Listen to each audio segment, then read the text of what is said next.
Біз Лозовой ауылының негізгі орта мектебі Қазақстан Республикасы тәуелсіздігінің 30 жылдық мерейтойына арналған сал домбыра сарапқа атты челленджді Петровка ауылының жалпы білім беретін орта мектебінен қабылдап алдық.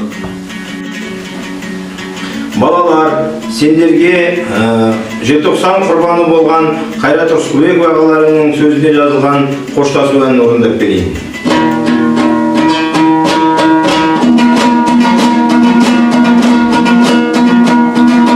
Жалалы боп қатты баттай жаныма, жазалушы қағаз алдым қолыма. Жігіттер айтып айтпай не керек, жазған екен маңдайыма сұрма. Жігіттер айтып айтпай не керек, жазған екен маңдайыма сұрма.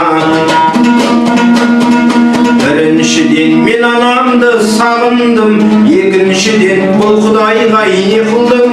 Бостандықта еркін жүрген жан едім, енді міне абақтыға жабылдым. Бостандықта еркін жүрген жан едім, енді міне абақтыға жабылдым.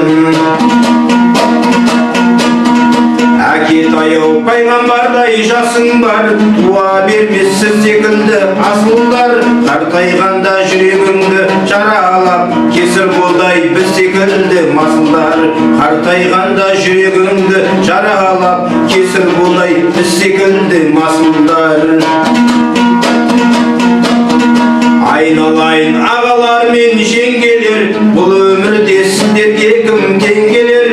Сүмірейіп сот алдында отырған бауырыңды енді кімдер ескерер? Сүмірейіп сот алдында отырған бауырыңды енді кімдер ескерер?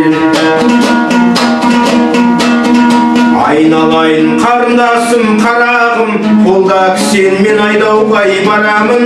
Қорлық көріп азап тартқан ағаңды, айтшы жаным қандай жанға баладың. Қорлық көріп азап тартқан ағаңды, айтшы жаным қандай жанға баладың.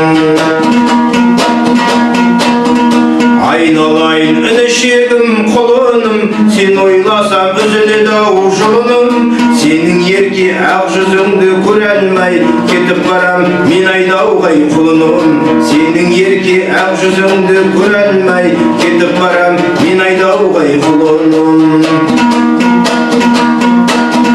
Қош болыңдар ағайын туыс бәріңде, қош болыңдар жасыңыздай кәріңде. Қараңғылық баста тұрмас қашанда, бостандықта кездесеміз әлі де. Қараңғылық баста тұрмас қашанда, бостандықта кездесеміз әлі де.